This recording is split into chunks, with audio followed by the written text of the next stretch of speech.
الذي لا يحمد على مكروه إلا هو.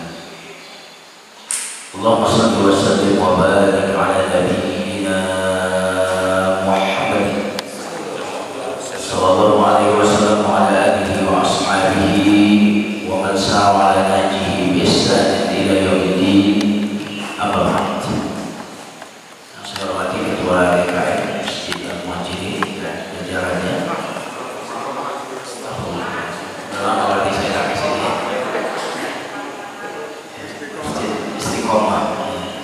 Dalam awal kita kesini sampai rumah.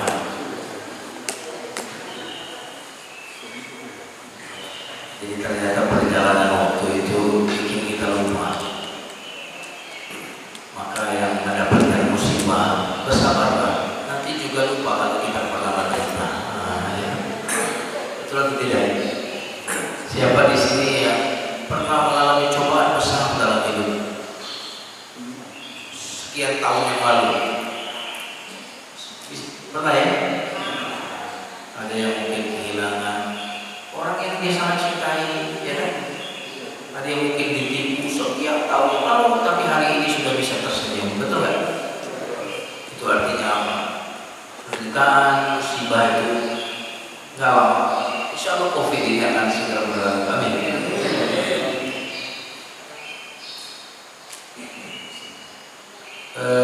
Para sesepuh, bapak-bapak, ibu, yang saya tidak sebutkan satu persatu, semoga bapak ibu yang hadir di majelis yang baik ini senantiasa di dalam keselamatan dan perlindungan Allah Subhanahu wa taala. Amin ya rabbal alamin.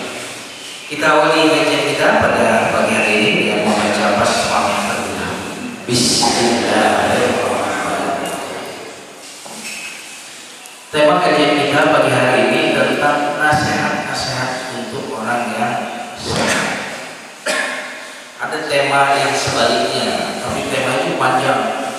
Nasihat-nasihat untuk yang sedang sakit atau tertimpa musibah. Itu temanya panjang. Saya bisa menyampaikan itu sehari 4 sampai 5 kali pertemuan baru selesai di beberapa tempat. Jamaah sekalian yang dimuliakan Allah Subhanahu wa taala. Seorang yang bernama Al-Hajjaj bin Yusuf waktu itu jadi gubernur Irak mengundang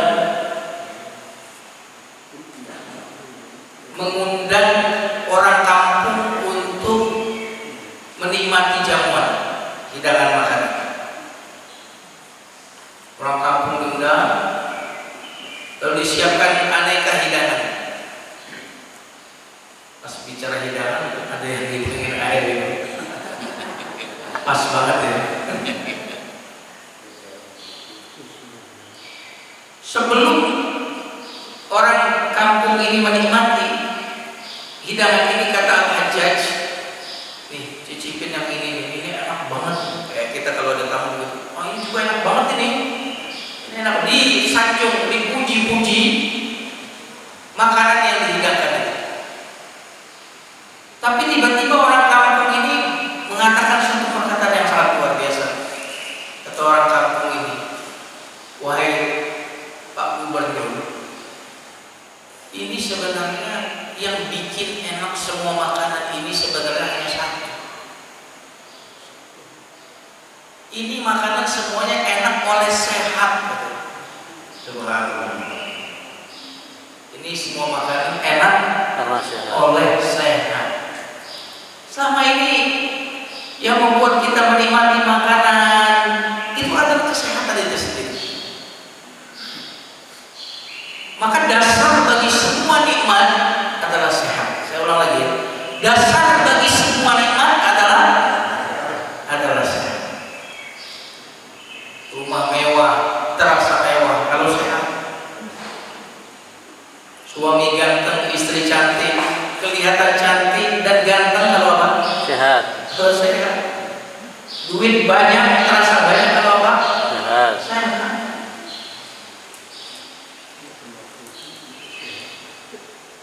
Bahkan Anda tidak bisa tidur nyenyak dan nikmat kalau tidak. Ya, makanya yang tidur di pengajian, ya alhamdulillah. Kita sehat ya. Yang di luar sehat.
Maka nilai yang sesungguhnya bagi air yang ada di dalam botol ini bukan 5.000, Pak. Karena melimpah dan mudah. Tapi nilai yang sesungguhnya bagi air satu botol ini adalah ketika langkahnya. Kira-kira kalau di tempat peperangan konflik ini kira-kira berapa harganya? Segini. Hah? Sekarang berapa harga oksigen?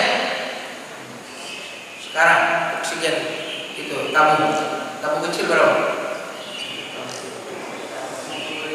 60.000. Sekarang beberapa hari yang lalu di waktu gelombang COVID tinggi berapa harganya?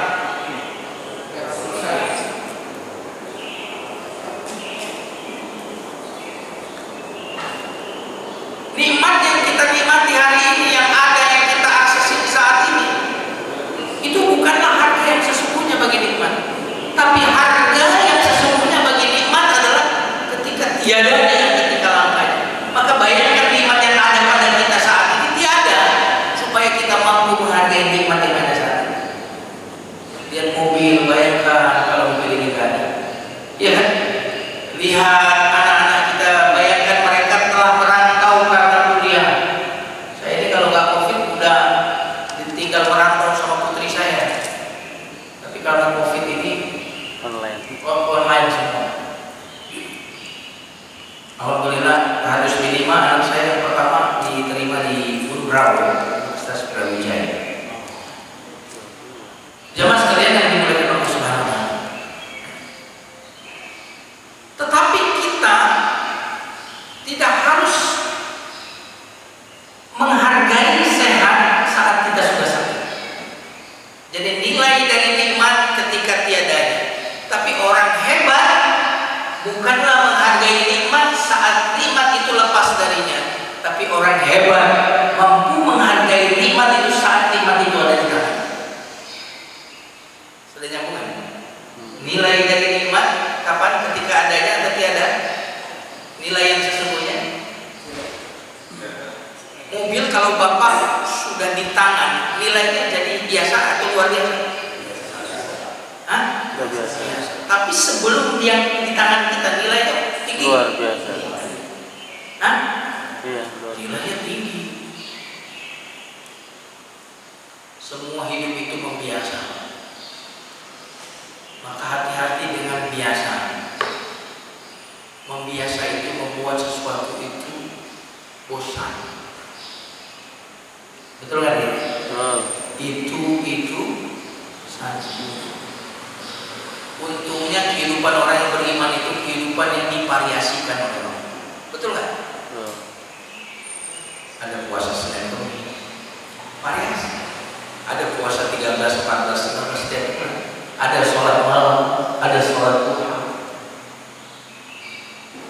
Kehidupan orang mukmin itu tidak membosankan. Tidak itu saja.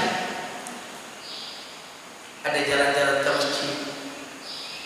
Bayangkan orang-orang di masa COVID-19 ini yang nggak biasa ke masjid, nggak ada hiburan. Takut. Coba nih.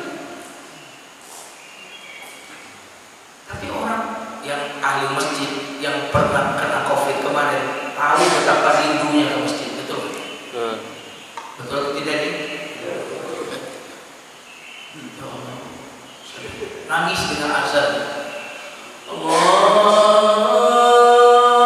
Akbar, Allahu Akbar. Itu di hari ini kalau lihat Ka'bah bapaknya mau nangis. Kenapa? Karena kita sudah pernah menikmati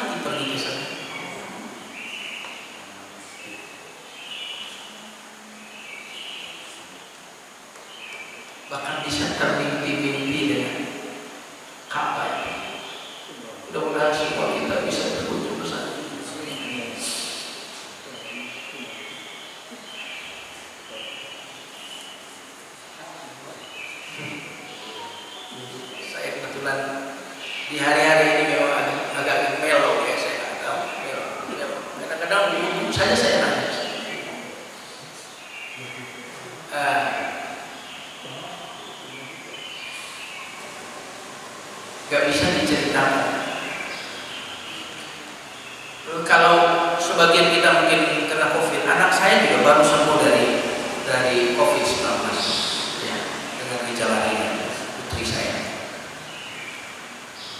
Sehingga saya tidak ke masjid beberapa hari, walaupun saya sehat. Saya khawatir jadi fitnah buat yang ada di masjid.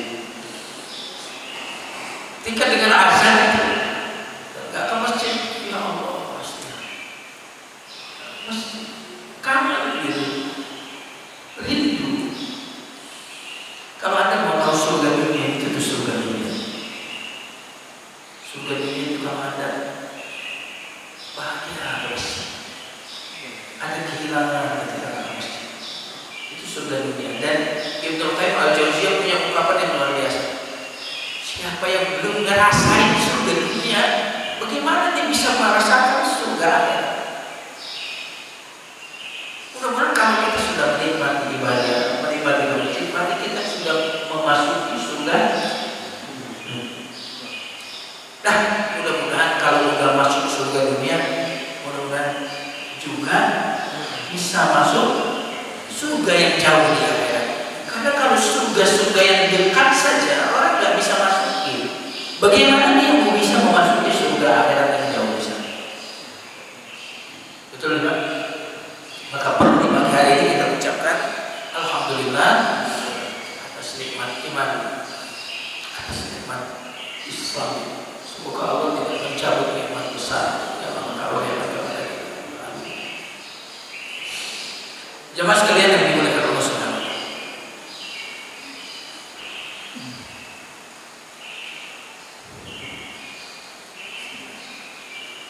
Di hari-hari ini nikmat sehat itu mahal ya, betul ya? Di hari-hari ini terasa nikmat sehat itu lebih mahal lagi.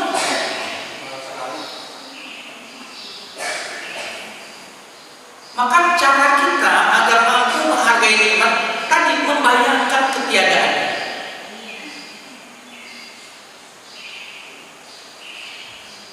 Ada sahabat saya tidak perlu sebut. Suami istri sudah punya anak beberapa.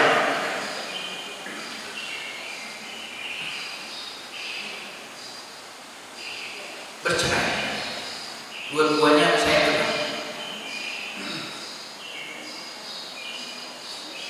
Jadi juga supaya kita bisa menghargai nikmat suami, nikmat istri. Suaminya menikah lagi, istrinya belum menikah. Terakhir dia posting di Facebook, suaminya kritis COVID. Enggak lama kemudian, tadinya udah bercerai kan, mantan suaminya kritis. Dia udah punya anak kalau nggak salah 4. Suaminya ini kemudian dalam kritis itu sering menyebut-nyebut anak-anak. Selama ini istrinya ego. Ketika melihat suaminya sudah terkapar seperti itu, sudah sangat kritis, dia pun rela melepas egonya untuk mendatangi dengan menggunakan pakaian khusus itu. Lalu dia di posting di Facebook, saya telah memaafkan dan anak-anak kami pun telah memaafkan. Gak lama kemudian berita meninggal dari suami. Ada kata ya menurut saya pelajaran besar bagi saya khusus. Apa dia bilang? Judulnya Guru Hikmah. Ini di status sosmed.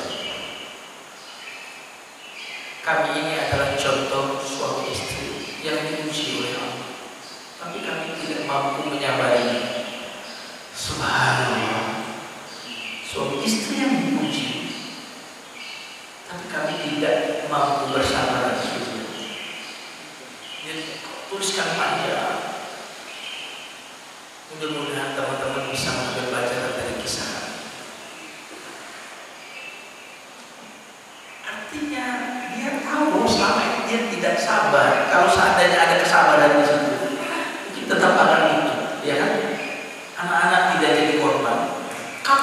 tahu nilai itu semua setelah semuanya telah pergi, setelah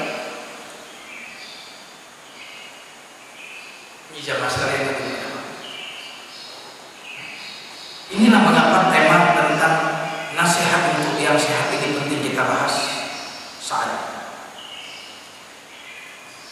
Imam Sufyan Ats-Tsauri punya ungkapan yang sangat luar biasa. Kata Imam Sufyan Ats-Tsauri, tidak disebut memahami agama secara dalam orang yang tidak menganggap ujian adalah nikmat dan nikmat adalah ujian. Saya ulang lagi. Tidak dalam pemahaman agama seseorang kalau dia tidak memahami ujian sebagai nikmat dan nikmat sebagai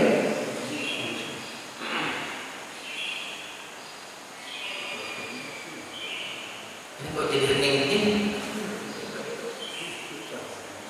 Pertama, kalau nggak ada lapar, makanan enak. Hah? Berarti lapar itu nikmat ya? Betul nggak nih? Iya, tapi lapar itu jangan dilihat sendirian, di sampingnya makanan. Betul nggak? Kalau lapar dilihat sendirian, lapar penderitaan. Betul nggak? Hah? Iya, penderitaan dan ujian. Aus itu kalau di sebelahnya minuman, aus itu nikmat atau penderitaan? Nikmat. Tapi ngelihatnya jangan sendirian.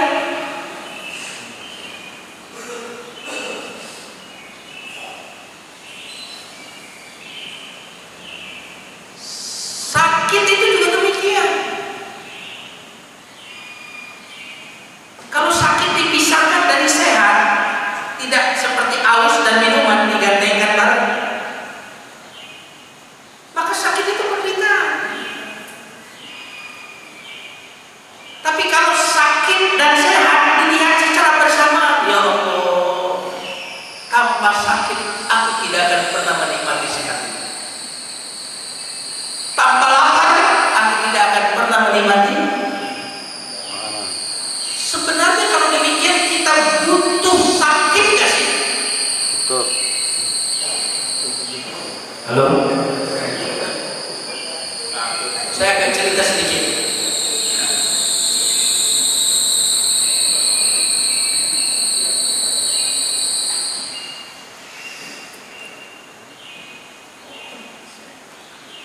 Banyak gak orang yang duitnya triliunan tapi korupsi? Ada gak? Hah? Banyak. Banyak. Kenapa? Karena duitnya sudah lama triliunan, jadi dia itu merasa itu saja. Betapa sesuatu yang sebaliknya itu penting. Pernah lihat ini, mohon maaf contohnya ini agak-agak aneh ya, mudah-mudahan. Pernah lihat Michael Jackson? Itu tangannya diperban. Dalam salah satu video klipnya, Ustaz gua tahu zaman sosmed susah, nggak sabar tahu Pak. Iya kan? Terus apa nih Michael Jackson? Apakah dia mengalami cedera? Enggak. Karena Michael Jackson itu kebiasaan tangannya bukan perban, tapi kebiasaannya emas, kayak mewah-mewah itu perhiasan. Suatu hari dia berada dalam mobil, dia lihat di luar mobil itu ada seseorang yang cedera, entah apa itu tangannya diperban, lalu dia melihat, it's cool. Gue pengen kayak gitu tuh, dia bilang gitu.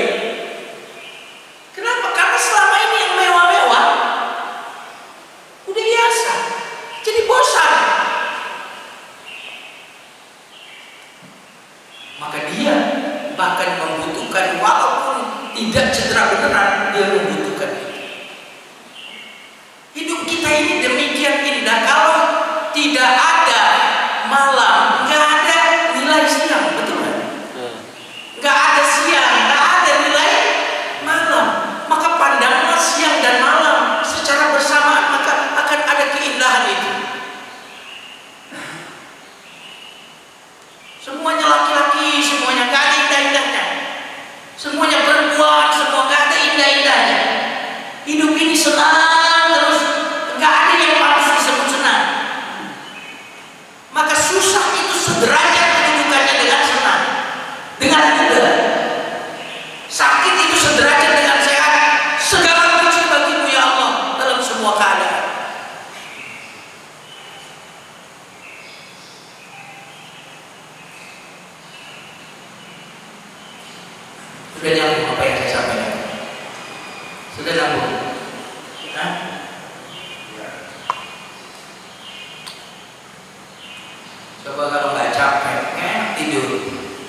Saya meluk anak saya setelah disembuh. Setelah disembuh, pas saya tes negatif, Senin. Udah kangen banget, belum tahu. Setelah tahu Islam, nggak tahu. Sini, peluk gitu. Gitu. Sini dekat-dekat ayah. Bayangkan, kita betul-betul ada. Maka yang punya anak yang jarang dipeluk-peluk, benar. Ada saat di mana Anda merindukan itu, Anda nggak bisa melakukan.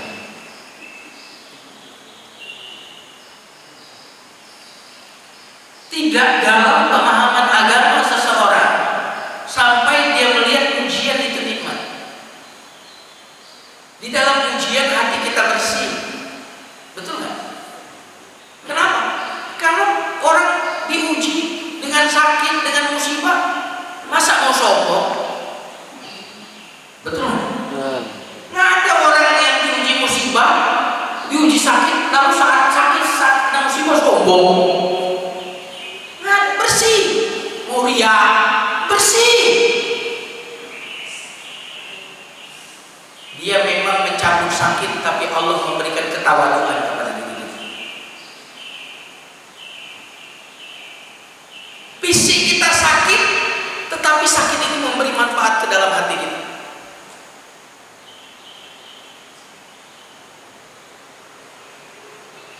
Nah, jamaah sekalian yang dimuliakan, dihapus dosa-dosa. Dia angkat derajat kita di sisi Allah. Dunia menjadi hina di hadapan kita ketika kita sakit.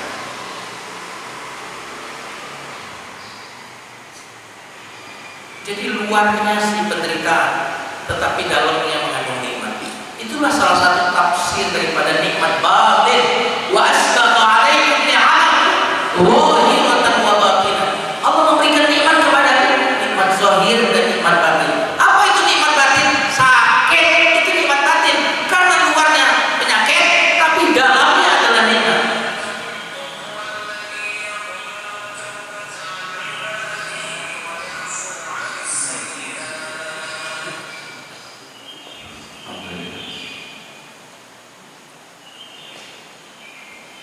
Nah, jemaah sekalian yang dimuliakan Allah Subhanahu wa taala. Ini tema ini sengaja saya pendahului dengan ini dulu. Kenapa? Supaya yang sakit tidak merasa dipojokkan.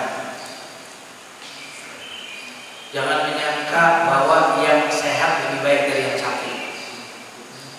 Jangan menyangka kalau yang enggak kena COVID lebih baik daripada yang kena COVID. Jangan. Hidup ini terlalu rumit untuk kita nilai cinta Allah dengan kesenangan dan dengan kesedihan. Jika penyakit itu buruk, Nabi Ayub enggak ada penyakit. Tapi jangan minta sakit. Jangan minta sakit. Saya punya sahabat di TV One, itu hostnya TV One kemarin cerita. Ada salah satu anggota keluarganya terkena.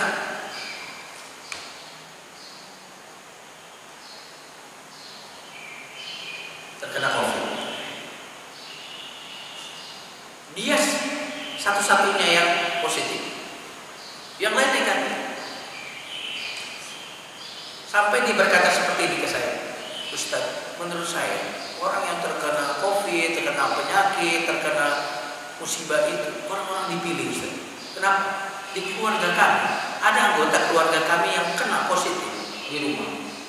Kami semuanya negatif dan kami berinteraksi di rumah itu tanpa prokes di rumah ya, di rumah. Ya masih makan bareng tanpa masker di rumah. Ini bukan anjuran untuk tidak pakai ini ya. Ya. Ini cuma cerita bahwa jangan terlalu takut juga, jangan nekat juga jangan, ya kan? Nekat, ceroboh jangan juga terlalu takut, jangan.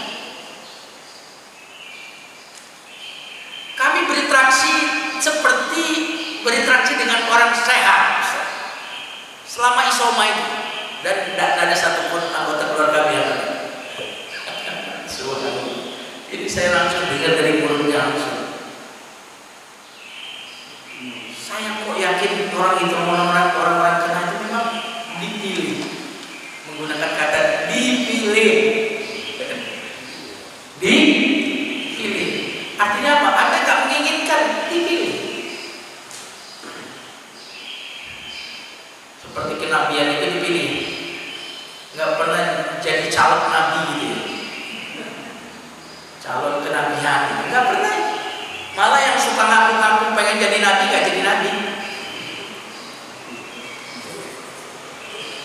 Jamaah sekalian yang dimuliakan Allah Subhanahu wa Ta'ala.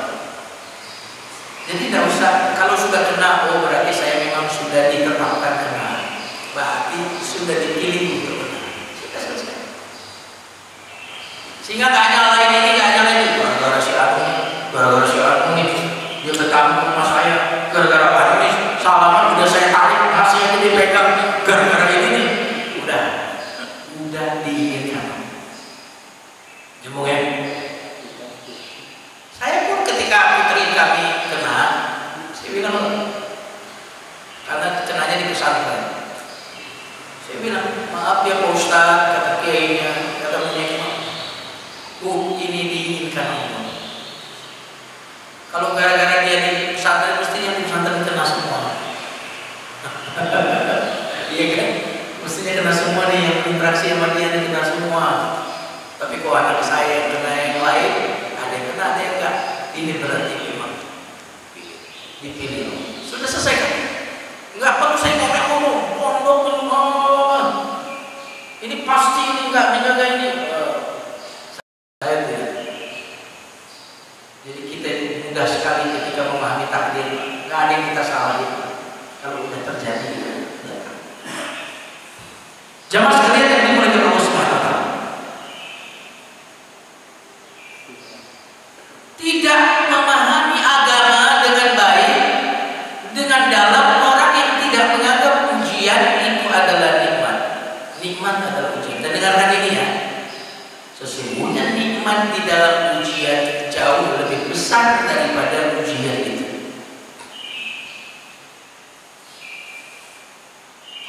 Tapi jangan minta ujian ya. Betul atau tidak? Gak ada doa, oh timpakan musibah kepada, gak ada doa itu. Yang ada, Allahumma inni a'udzubika min jahdil bala wa dartis syaqa wa su'il qada wa syamatatil a'da. Allahumma inni a'udzubika minal hammi wal hazan, a'udzubika minal marad wa minal baras wa minal junun wal juzam. Kan gitu, berlindung. Ini bukan ajaran untuk minta musibah. Musibah itu berat, penderitaan, tapi demi Allah kita membutuhkannya. Saya ulang lagi, kita membutuhkannya. Berarti kalau kita saat tertimpa, itu Allah tahu kita sedang membutuhkannya. Karena masa Allah memberikan sesuatu yang gak kita butuhkan, mustahil.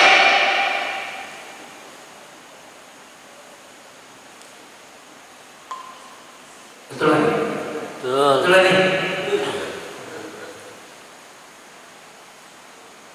Kita ngasih beban kepada anak kita, kamu harus begini nak. Oh, karena kita tahu anak ini sedang membutuhkan itu. Enggak mungkin kita kasih beban yang dia tidak dibutuhkan oleh anak.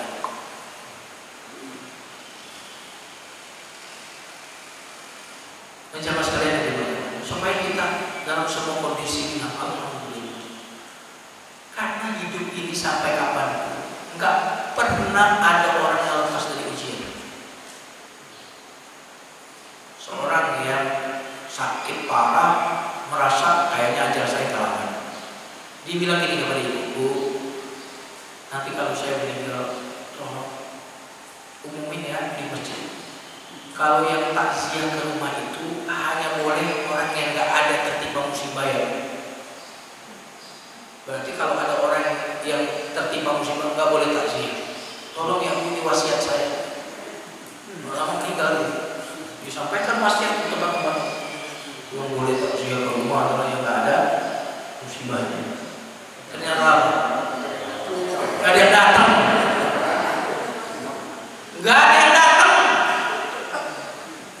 Kenapa? Ini model-model begini nggak kelihatan aja banyak musibahnya ya. Di sebelah kanan, kalau jujur nih banyak musibahnya. Kanan kiri. Jadi nggak usah. Kayaknya kalau kita tertimpa suatu musibah, kayaknya kita aja.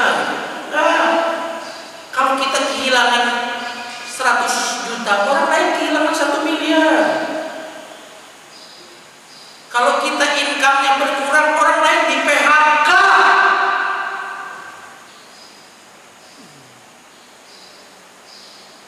Betul tidak?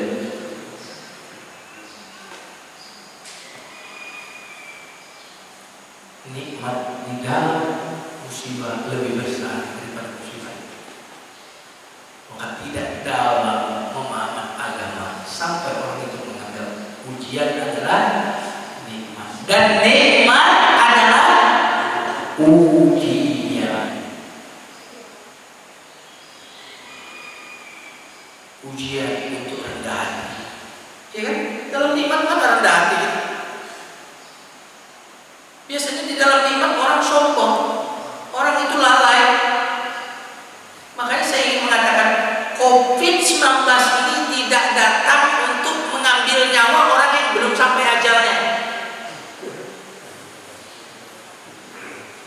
Tapi COVID-19 ini datang untuk membangunkan orang yang tertidur dan mimpi. Gak bangun-bangun itu. Maka dia datang untuk bangun. Datang untuk menasihati orang-orang yang lalai dari mengingatkan Allah, dari mengingat Allah. Karena nikmat ini ujian, jemaah sekalian.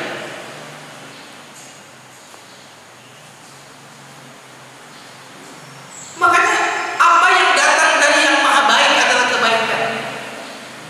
Apa yang datang dari yang maha hakim, maha bijaksana adalah kebijaksanaan. Semua yang datang dari Allah adalah baik. Maka kita mengatakan biyadikal khair, di tanganmu lah kebaikan. Nah, jamaah sekalian yang dimuliakan Allah Subhanahu wa taala, apa nasihat bagi yang sehat? Nasihatnya adalah yang pertama, kayaknya hari ini coba bisa yang pertama dong, yang kedua, ketiga, seterusnya, ulang lagi aja. Kebetulan jadwal saya di masa COVID ini on off, yang rutin on off, buka tiba-tiba off lagi. Kayak PPKM.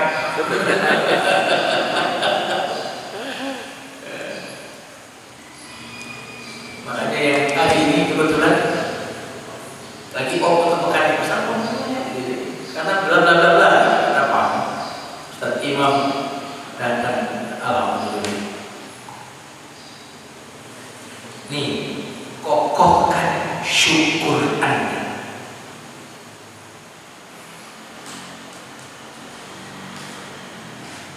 Kenapa?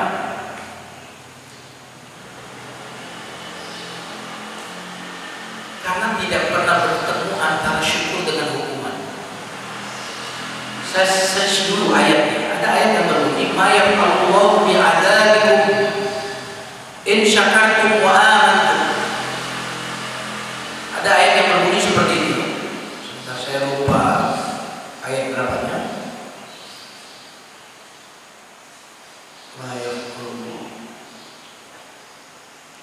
Allah tidak akan menghukum kalian. An-Nisa ayat 147.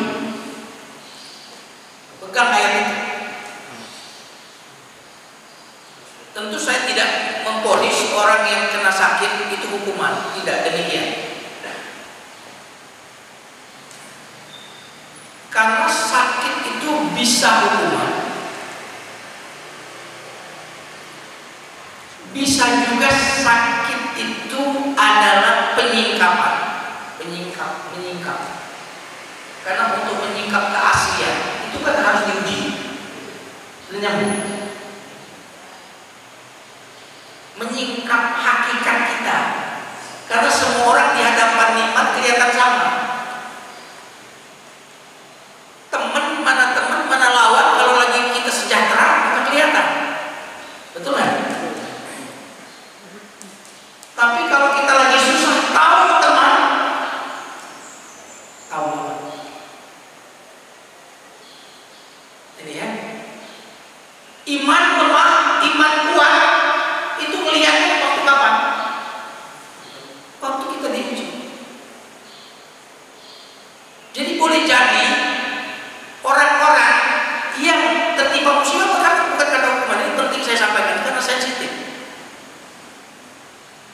ahlul masjid, kira-kira gitu. Oh, kena ya, penyingkapan. Oh, dia tetap ternyata soleh walaupun dia orang soleh. Para nabi itu bukan karena dosa ujian mereka, penyingkapan. Kalau bukan nabi ini nggak mungkin bisa setegar ini. Ada juga peningkatan derajat. Ada sebuah derajat yang amalan disiapkan untuk kita. Amalan kita nggak bisa membawa kita sampai ke derajat itu.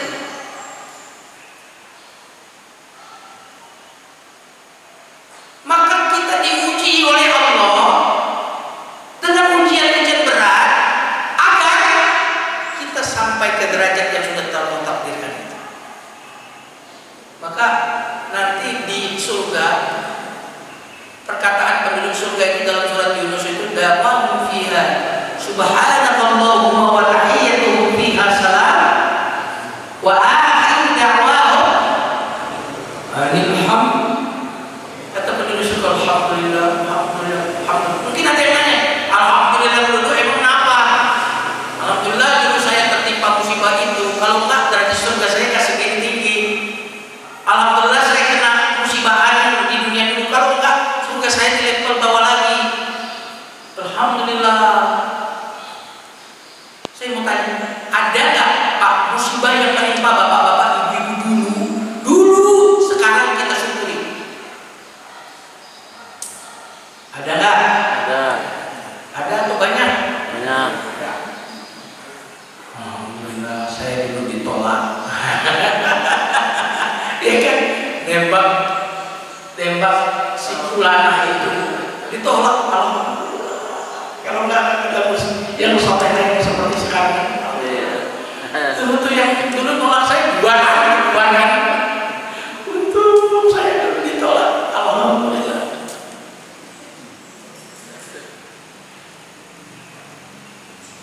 Gimana?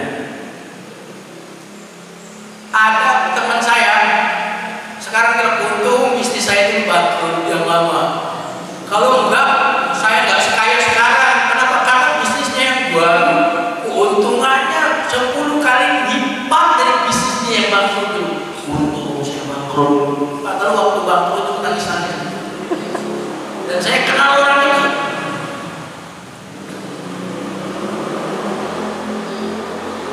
Nanti di surga kita bilang alhamdulillah. Emang ibarat sinetron Pak. Kalau dulu film-film masa-masa saya kecil itu film-film Kanuragan itu drama Kumbara, Mantili, seumuran dia. Itu biasanya jagoan apa pelur, ya kan? Iya. Kalau kita putus di situ nonton filmnya, aku kasihan, zolim. Orang baik begitu ya, zolim banget. Tapi kalau kita lihat keseluruhan film sampai episode terakhir, apa yang terjadi? Happy ending.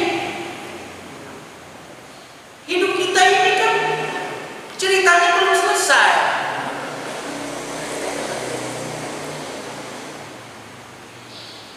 Padahal Allah mengatakan wal 'aqibatu lil muttaqin. Akhir yang indah itu buat orang yang bertakwa.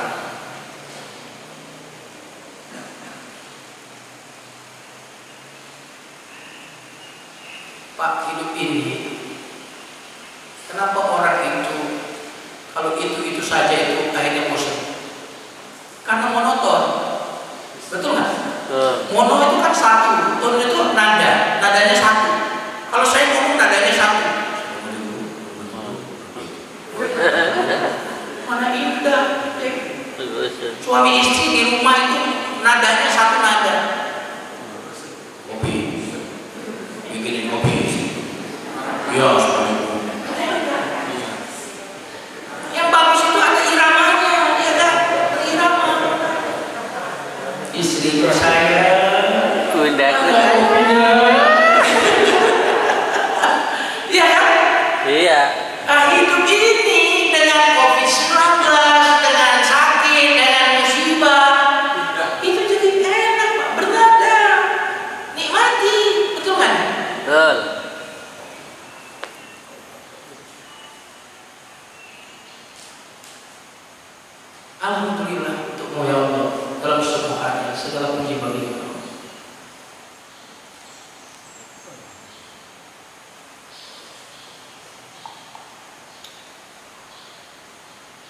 Ketika Allah banyak memberikan nikmat, termasuk nikmat sehat, makin banyak nikmat itu, makin banyak pintu syukur kita. Betul. Tetapi nikmat yang terbiasa sering membuat kita tidak menemukan pintu syukur. Pak, nikmat itu ada nikmat yang mustamirrah, yang usually, yang rutin. Ada nikmat yang sifatnya mustajiddah, baru dari tiada menjadi ada. Ada nikmat yang ada terus bersama kita.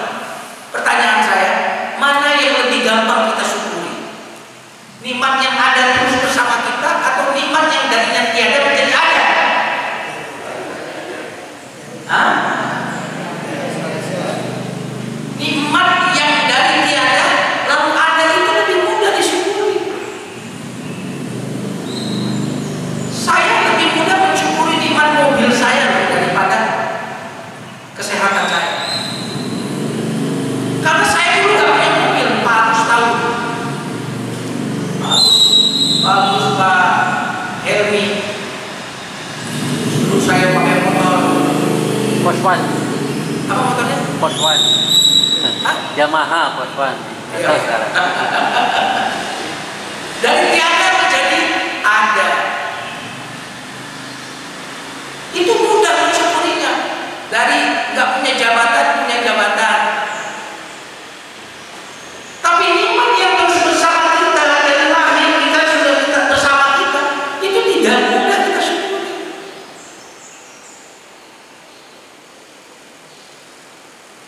Mana coba? Yang kalau gajian loncat-loncat bilang alhamdulillah apa tangan? Oh, gajian. Kenapa? Karena rutin.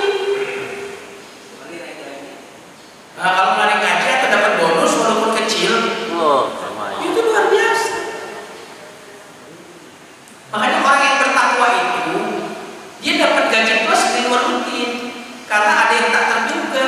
Wa may yattaqillaha yaj'al lahu makhrajan wa yarzuqhu min haitsu la yahtasib. Yang bertakwa diberikan rezeki tidak diduga-duga. Kenapa? Karena Allah ingin membahagiakan orang yang bertakwa.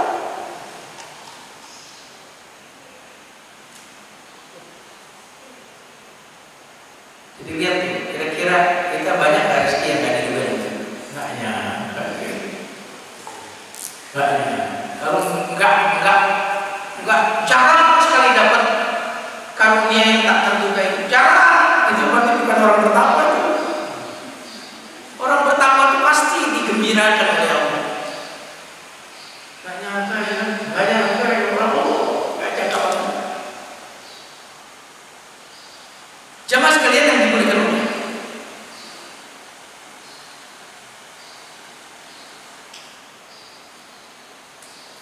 Bersyukur. Tapi Ustaz, gimana bersyukur Ustaz? Gaji pas-pasan, income pas-pasan, bahkan di tengah COVID ini berkurang. Gimana bersyukur? Ente kurang ya? Kurang Ustaz. Pengen ditambah nggak? Pengen. Nah, rumus ditambah itu syukur, betul nggak? Jadi yang kurang pengen ditambah bersyukur. Tapi pertanyaannya, bersyukur atas sesuatu yang kurang itu mudah atau susah? Halo? Hah? Nah itu dia. Padahal rumusnya ditambah bersyukur. Bahkan Imam Syafi'i berkata, syukur itu adalah pengikat nikmat. Saya ulangi, pengikat nikmat.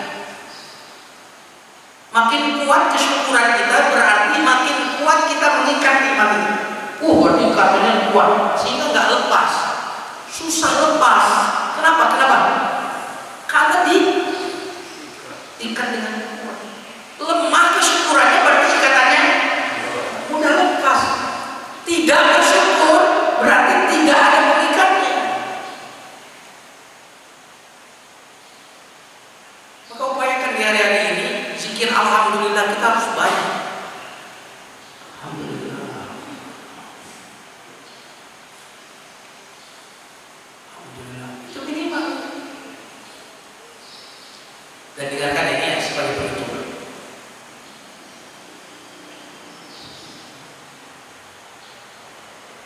Bagi yang mungkin, saya baru syukur gimana Ustaz? Sebab keuangan begini, padahal pengen nambah ya, pengen ditambah ya. Dengarkan ini.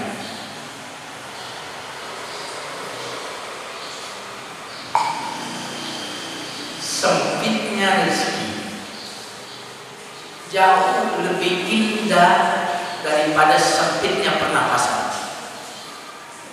Betul? Betul atau tidak nih? Betul.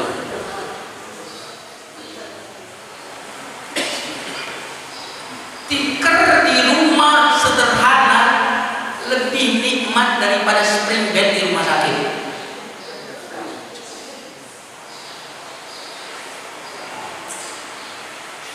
Saya ulang lagi ya, yang ngeluh-ngeluh nih, nggak bersyukur. Pak, jangan bandingkan Pak keadaan normal dengan keadaan yang sekarang tidak normal. Pasti kita nggak bersyukur. Wah, gara-gara ini income saya dulu. Mungkin kalau Ustaz diomongkan, jadwal sama saya jadi berkurang.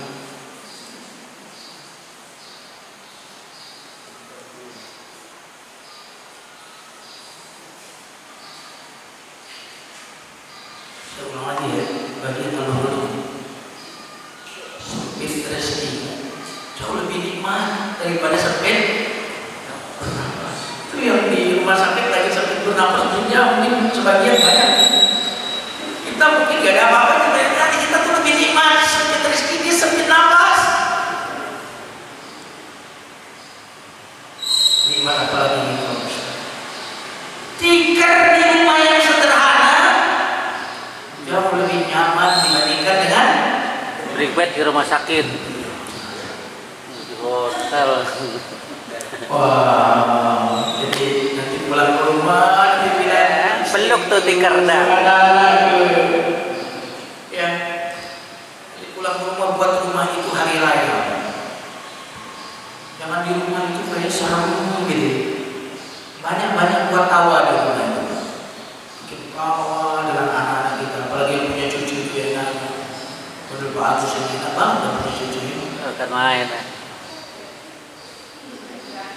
Saya kalau lagi di masa COVID ini saya suka ngajarin putri saya tuh mobil, dan alhamdulillah udah bisa. Salah satu hikmah COVID-19 ngajarin anak. Saat di mobil itu saya bicara tentang kehidupan.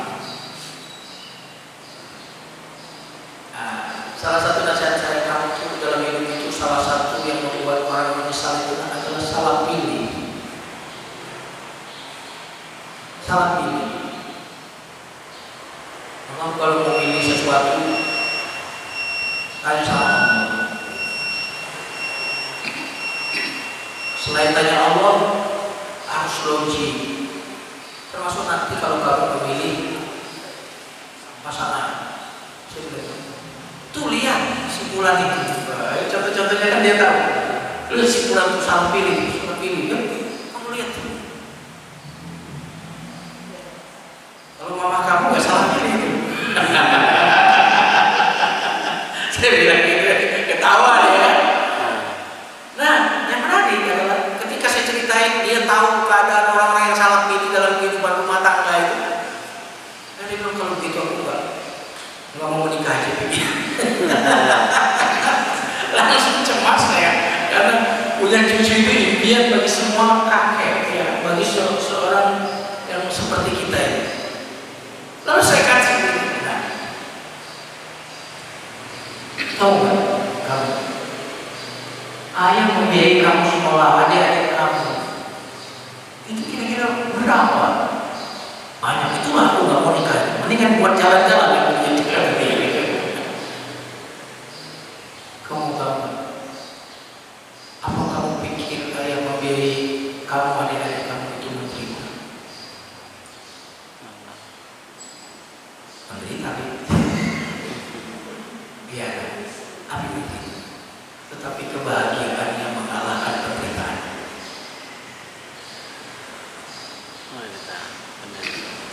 Saya bilang ini, tapi kebahagiaannya menghilangkan penderitaan.